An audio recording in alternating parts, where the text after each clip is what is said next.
আমাদের গল্প চ্যানেলে আপনাকে স্বাগতম। শুরু করছি দ্বিতীয় বসন্ত গল্পের 15তম পর্ব নিয়ে। কলমে আরেফা চৌধুরী।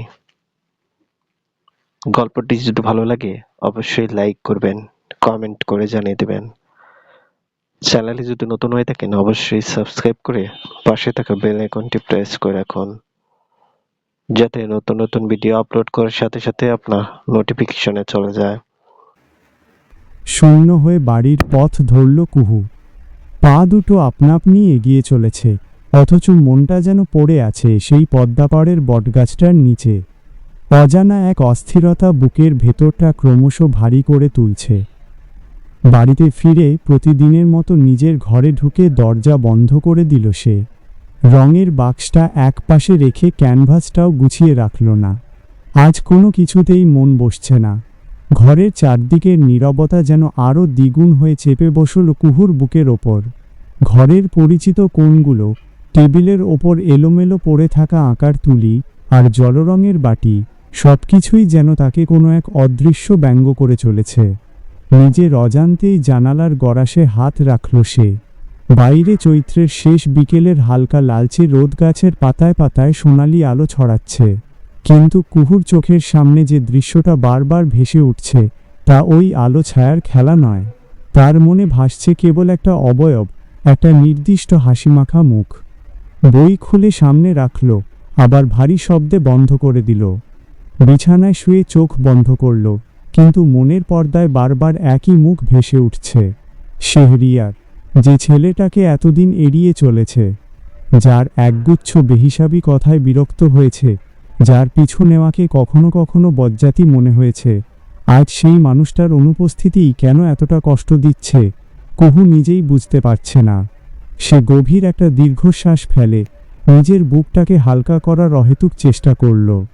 হাত দুটো বুকের ওপর বেঁধে নিজেকে বোঝানোর চেষ্টা করল, এটাই তো চেয়েছিলাম, সে চলে যাক, আমার জীবন থেকে দূরে থাকুক। কিন্তু কথাগুলো নিজের কাছেই বড় রকমের মিথ্যে মনে হলো। নিজের অন্তরাত্মার কাছে কি এত সহজে মিথ্যে বলা যায়? যদি সত্যি সে চলে যাক চেয়ে থাকে, তাহলে বুকের ভেতরটা এমন শূন্য লাগছে কেন? কেন বারবার মনে হচ্ছে এই বুঝি দরজার ওপাশ থেকে শেহরিয়ারের সেই চেনা কণ্ঠটা ভেসে আসবে? কেন মনে হচ্ছে কালো হয়তো পদ্মা পাড়ে গিয়ে বসলে ছেলেটা হঠাৎ ধুলো উড়িয়ে এসে বলবে, এই যে কুহু পাখি, এতদিন কোথায় ছিলেন? কুহু চোখ মেলে ছাদের দিকে তাকিয়ে রইল। ঘরের ছাদটা যেন কোনো নিঃসীম অন্ধকার এক দিগন্তের মতো প্রসারিত হয়ে যাচ্ছে। সন্ধ্যা গড়িয়ে রাত হলো। বাড়ির চারপাশ ধীরে ধীরে নিস্তব্ধ হয়ে এলো। চারপাশের কোলাহল থামতেই কুহুর মনের ভেতরে ঝোড়ো বাতাসটা যেন আরও তীব্র হলো। একসময় বাড়ির সবাই ঘুমিয়ে পড়ল। কাজের লোকটার হাঁটা চলার শব্দ থামল, মা বাবার ঘরের বাতিটাও নিভে গেল।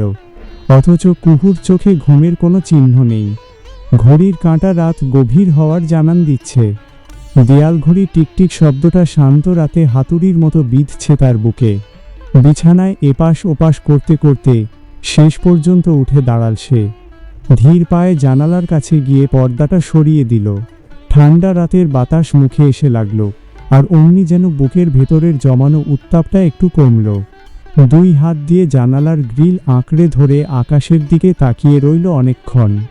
আকাশের ওই অন্ধকার ক্যানভাসে অসংখ্য তারার ভিড়েও আজ তার চোখে শুধু একজন মানুষ। অতীত আর বর্তমানের অদ্ভুত এক টানাপোড়েনে তার মনটা ক্ষতবিক্ষত হচ্ছে। জিশানের দেওয়া আঘাতের ক্ষতটা যেখানে সে ছাইচাপা দিয়ে রেখেছিল, সেখানে শেহরিয়ার কিভাবে যেন এক বিন্দু প্রদীপ জ্বেলে দিয়েছিল, আর আজ সেই প্রদীপটা নিভে যাওয়ার আশঙ্কায় সে কেঁপে উঠছে। চোখের কোণে জমে থাকা পানি গড়িয়ে পড়ল গাল বেয়ে।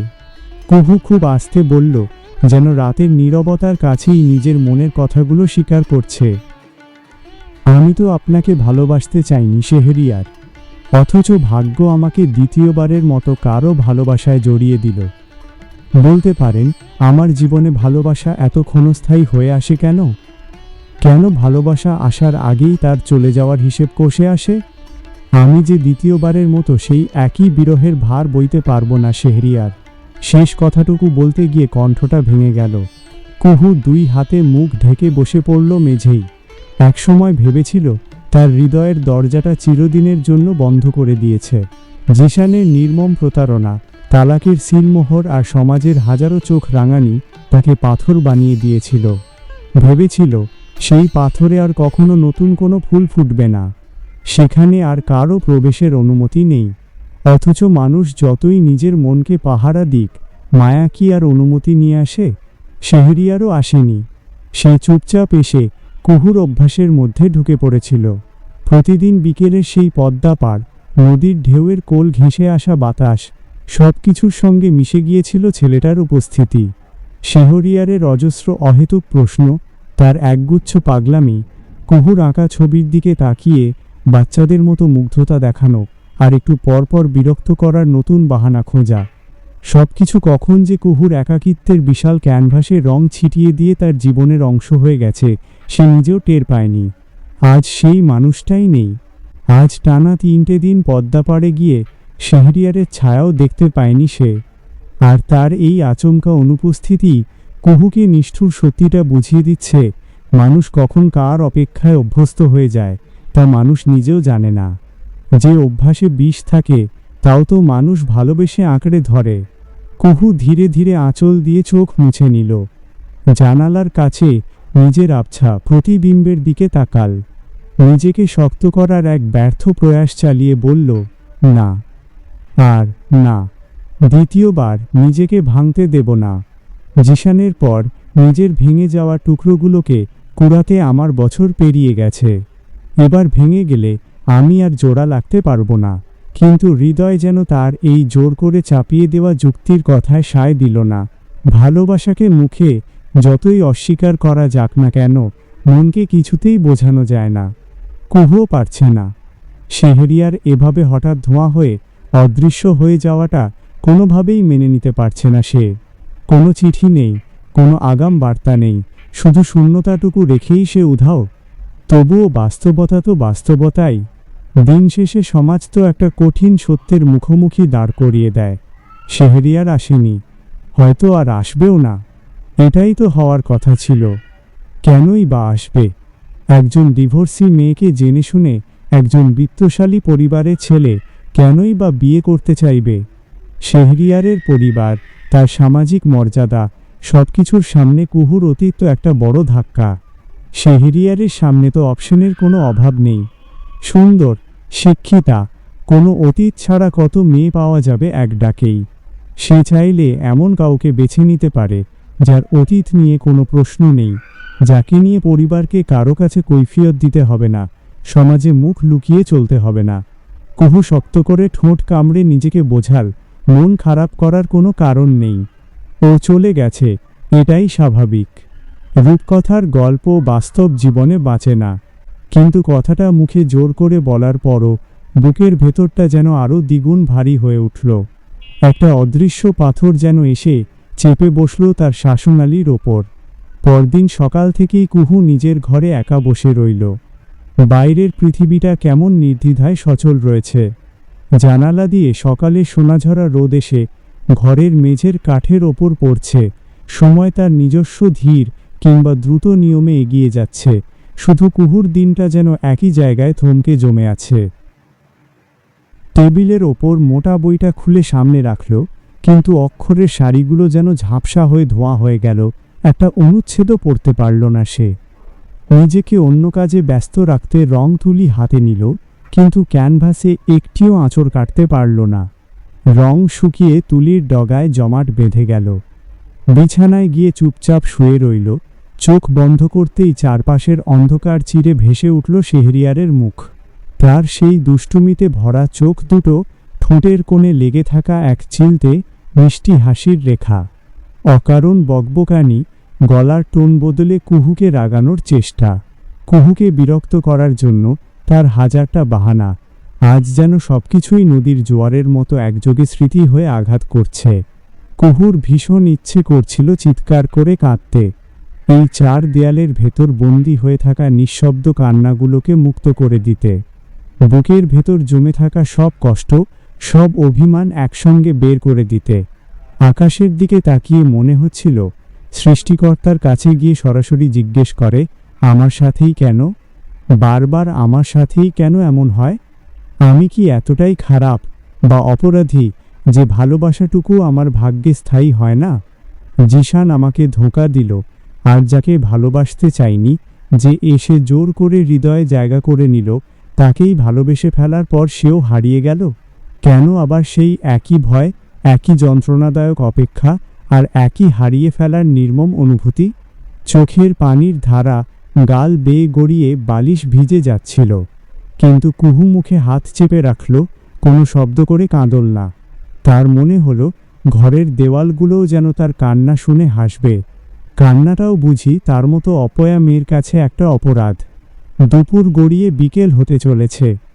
রোদ তার তেজ হারিয়ে কেমন একটা বিষণ্ণ হলুদ রং ধারণ করেছে।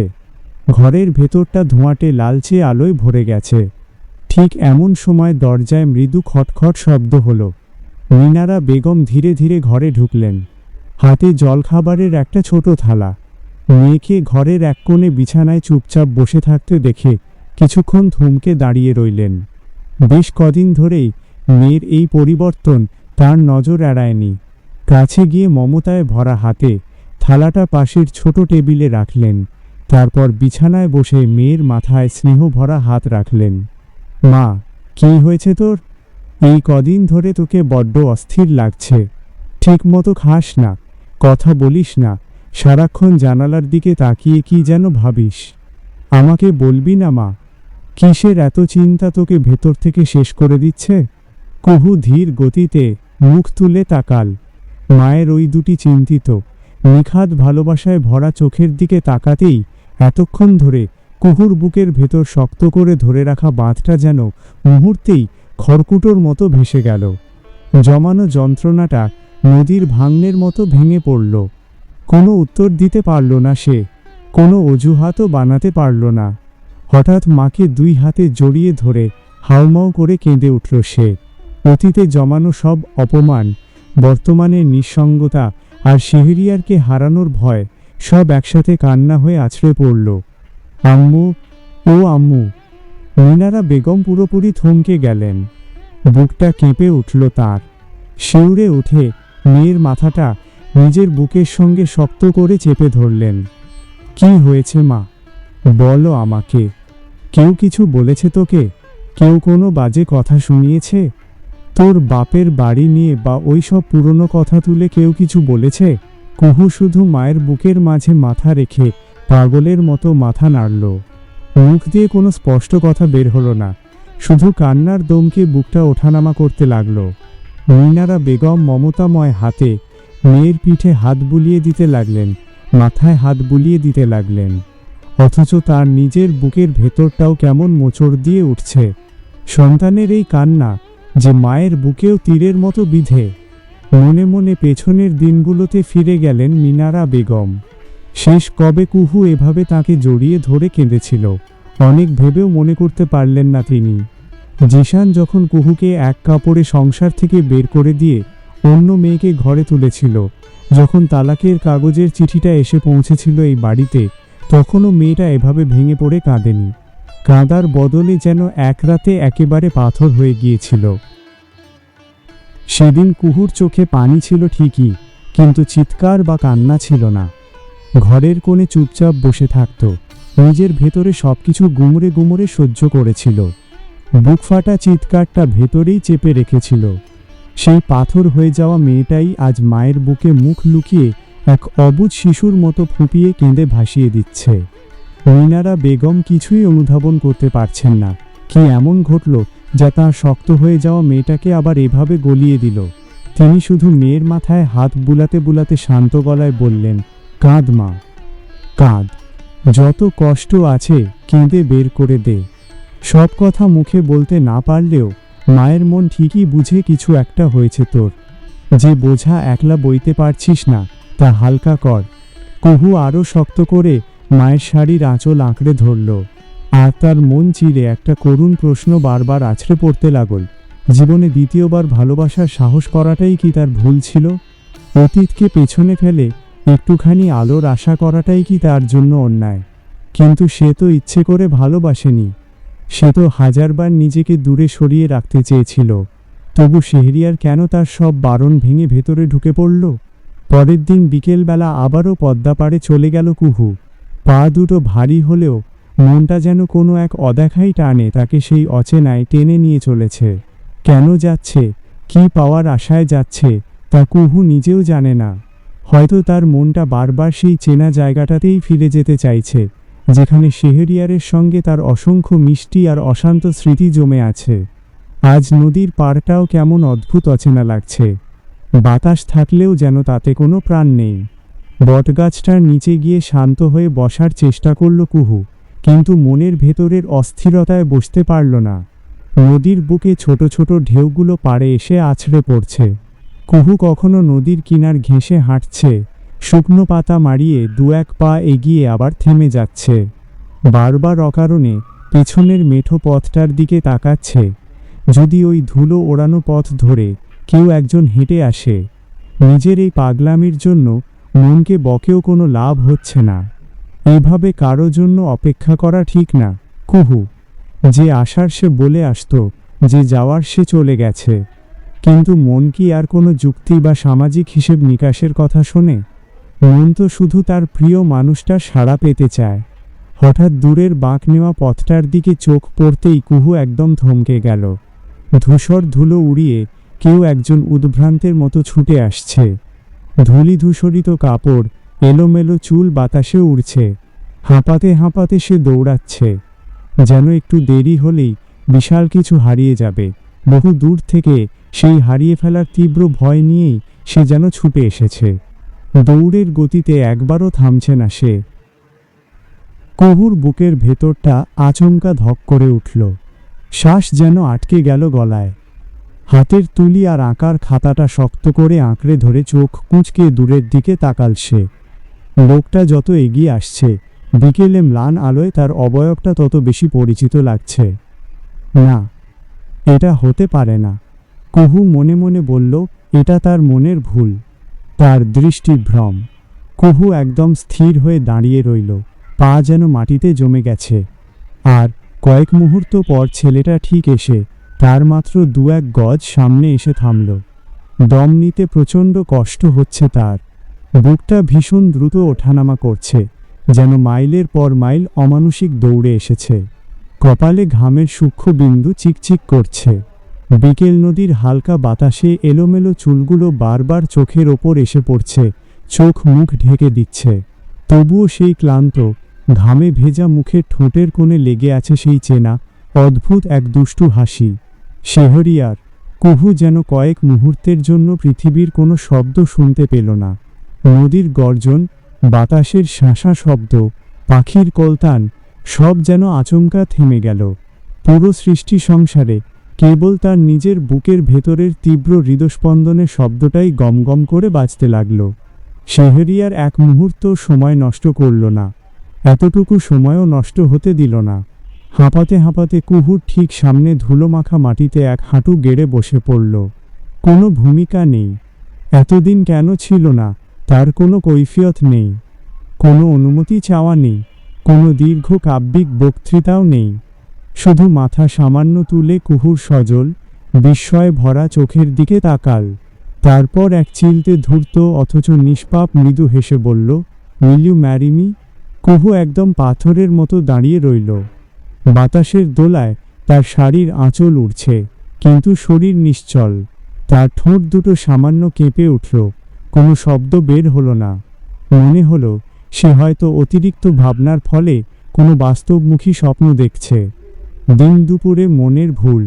এতদিন যে মানুষটার বিচ্ছেদের আশঙ্কায় আর অপেক্ষায় প্রতিদিন পদ্মা পাড়ে এসে বসে থেকেছে, যে মানুষটার ফিরে আসার আশায় নিজেকে বারবার মিথ্যে সান্ত্বনা দিয়েছে, যে মানুষটাকে পাওয়ার আশা ছেড়ে দিয়েছিল, সে আজ সত্যি সত্যিই তার সামনে হাঁটু গেড়ে বসে প্রপোজ করছে। কুহু নিজের চোখকে বিশ্বাস করতে পারল না। সত্যি কি এটা শেহরিয়ার, নাকি তার তীব্র কামনার কাল্পনিক প্রতিচ্ছবি?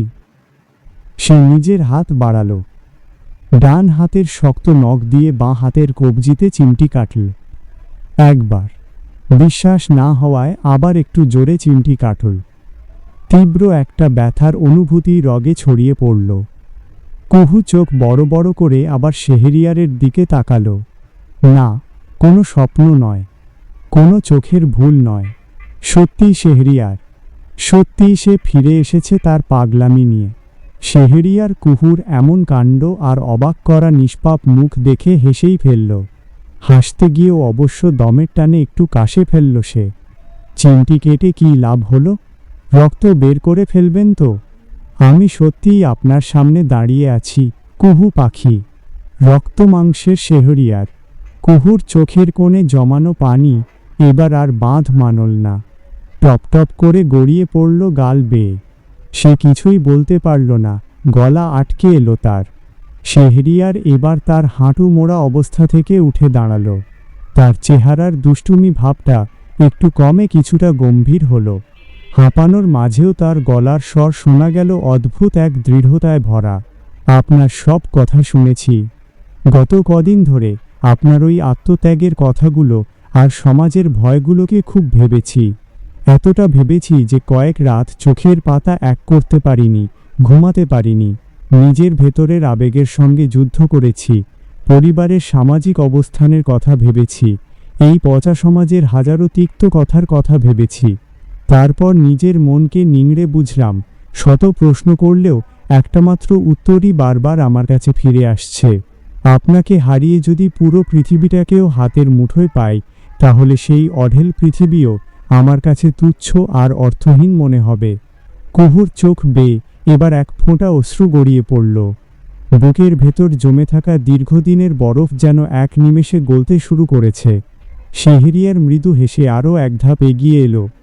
তাই পালিয়ে যায়নি, কাপুরুষের মতো আপনাকে ফেলে হারিয়ে যায়নি, বরং আপনার কাছেই আবার ফিরে এসেছি। কারণ আপনি আমাকে সেদিন সিদ্ধান্ত নিতে বলেছিলেন ভেবে দেখতে। আমি সিদ্ধান্ত নিয়েছি, কুহু। এবার বলুন, কুহু, আমার এই পাগলামিটাকে কি সারা জীবনের জন্য সহ্য করবেন? দেখুন, আমি কিন্তু কোনো মিথ্যে অভিনয় করিনি। প্রথম দিন থেকে আপনাকে নিয়ে যা অনুভব করেছি সবটাই শতভাগ সত্যি ছিল। আমার ভালোবাসাটা নিখাদ আর খাঁটি ছিল বলেই তো আপনার অতীতের সব কিছু জেনেও আবার দ্বিধাহীনভাবে আপনার কাছে ফিরে এসেছি। কুহু ধীরে ধীরে নিজেকে সামলে নেওয়ার চেষ্টা করল। মনের ভেতরের উল্লাসটাকে বাইরে প্রকাশ না হতে দিয়ে চোখের কোণে জমে থাকা অশ্রু আঙুলের ডগায় আলতো করে মুছে নিল। তারপর অত্যন্ত ধীর ও শান্ত কণ্ঠে প্রশ্ন করল, আপনি সত্যিই সবটা ভেবে সিদ্ধান্ত নিয়েছেন তো, নাকি এটা শুধু ক্ষণিকের আবেগ? শেহরিয়ার এক মুহূর্ত দ্বিধা করল না, চোখের পলক না ফেলে জবাব দিল, গত 4টা দিন আমি শুধু ভাবিনি, নিজের ভেতরের আর বাইরের সমস্ত যুক্তির সঙ্গে যুদ্ধ করেছি। অনেক কিছু ভেবেছি, অনেক কঠিন প্রশ্নের মুখোমুখি হয়েছি। পরিবার কি বলবে, সমাজ আমাকে কিভাবে দেখবে, আপনার সেই অতীত, সব কিছু নিয়েই ঠান্ডা মাথায় ভেবেছি। আর সবশেষে এসে একটা শক্ত জায়গাতেই থেমেছি। আমি আপনাকে ভালোবাসি কুহু। আমি আপনার অতীত জেনে ভালোবাসিনি। আমার হৃদয়ে আপনার জন্য যে শান্ত ভালোবাসার জন্ম হয়েছিল, সেটা আপনার অতীতের হিসাব কষে বা ব্যাকগ্রাউন্ড দেখে জন্মায়নি। আপনাকে প্রথম যেদিন এই নদীর পাড়ে দেখেছিলাম, আপনার সঙ্গে কথা বলেছিলাম, আপনার আঁকা ছবির ভেতরে লুকিয়ে থাকা একাকী মনটাকে চিনতে শুরু করেছিলাম, ঠিক সেখান থেকেই এই অনুভূতির জন্ম। শেহরিয়ার কুহুর চোখের দিকে তাকিয়ে স্পষ্ট গলায় বলতে লাগল, তাহলে আপনার অতীতের ওই কালো পাতাটা জানার পর সেই ভালোবাসাটা হঠাৎ কমে যাবে কেন? আপনার অতীতে কি হয়েছে, কতটা আঘাত আপনি পেয়েছেন, সেটা আমার কাছে গুরুত্বপূর্ণ বিষয় নয়। কারণ অতীত তো এক নদী, যা একবার বয়ে গেলে আর ফিরে গিয়ে বদলানো যায় না। আমার কাছে একমাত্র গুরুত্বপূর্ণ হলো আজ আপনি কে এবং আগামীকাল আপনি কেমন জীবন চান। আমি আপনার অতীত নিয়ে বিচার করতে আসিনি, আমি আপনার বর্তমানটুকুর পাশে ছাতার মতো থাকতে চাই। আপনার ভবিষ্যৎটুকুও নিজের হাত দিয়ে সুন্দর করে গড়ার দায়িত্ব নিতে চাই। আপনার জীবনের যে জায়গাগুলো এতদিন কষ্টে আর অপমানে ভরা ছিল, সেখানে যদি আমার উপস্থিতি একটুখানি শান্তি আর স্বস্তি এনে দিতে পারে, তাহলে সেটাই হবে আমার জীবনের সবচেয়ে বড় পাওয়া। শেহরিয়ার একটু থমকে কুহুর মুখ পানে চাইল, তারপর ঠোঁটের কোণে পরম মমতার হাসি ফুটিয়ে বলল, আর একটা কথা বলি, আপনার গল্পের শুরুতে আমি ছিলাম না, সেটা নিয়ে আমার বিন্দুমাত্র কোনো আফসোস নেই। গল্পের প্রথম অধ্যায়টা অন্য কারো ভুল লেখায় শুরু থাকতেই পারে। আমি না হয় সেই দুঃখের শুরুটা বাদ দিয়ে আপনার জীবনের সবটুকু আনন্দময় উপসংহারটা শুধু আমার সঙ্গে লিখলাম। কুহু কিছুক্ষণ নীরবে দাঁড়িয়ে রইল। স্তব্ধ হয়ে গেল চারপাশ। শেহরিয়ারের প্রতিটি শব্দ যেন তার হৃদয়ের ক্ষতগুলোতে মলমের মতো কাজ করছে। তবে শেহরিয়ারের চোখের গভীর ভালোবাসার দিকে তাকিয়েও সে পুরোপুরি নিশ্চিন্ত হতে পারছে না। ভালোবাসার কথা শুনে মনটা নরম হয়ে এসেছে ঠিকই, গলে জল হয়ে যাচ্ছে ভেতরটা। কিন্তু আগের ভুলের নির্মম স্মৃতি, জীবনের প্রথম প্রেমের সেই করুণ পরিণতি তাকে বারবার পেছন থেকে টেনে ধরছে, সতর্ক করে দিচ্ছে। অবশেষে খুব ধীর আর গম্ভীর স্বরে প্রশ্ন করল, আপনার পরিবার মানবে তো?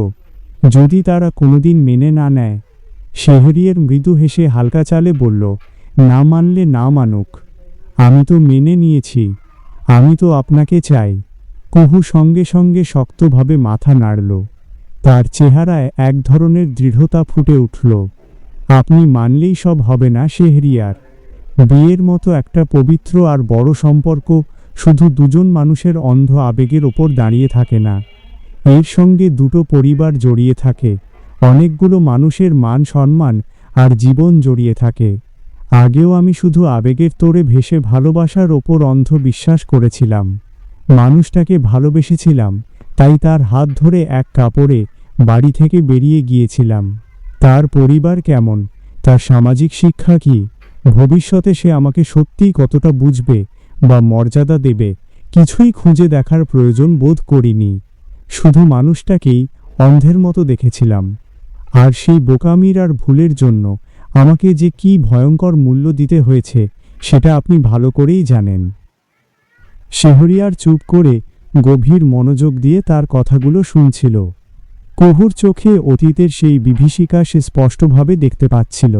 কুহু থামল না, আরও স্পষ্টভাবে বলল, আমি দ্বিতীয়বার একই ভুল করে নিজের জীবনটাকে আবার ছারখার করতে চাই না।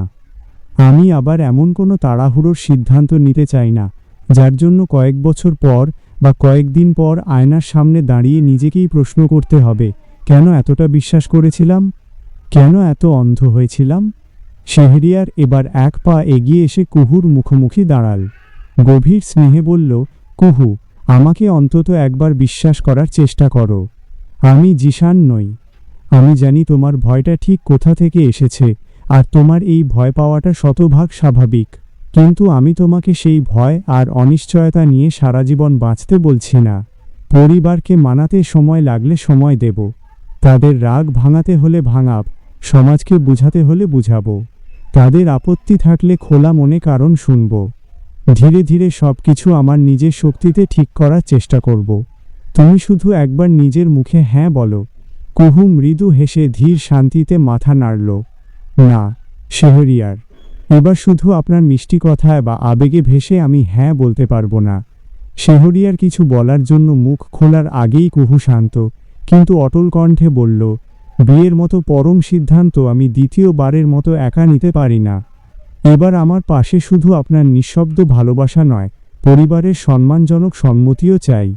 আমি চাই না কাল কেউ আমাকে নিয়ে কোনো প্রশ্ন তুললে বা খোঁচা দিলে আপনাকে একা দাঁড়িয়ে সবার সঙ্গে লড়তে হোক, কিংবা আপনি পরিবারের কাছে ছোট হন।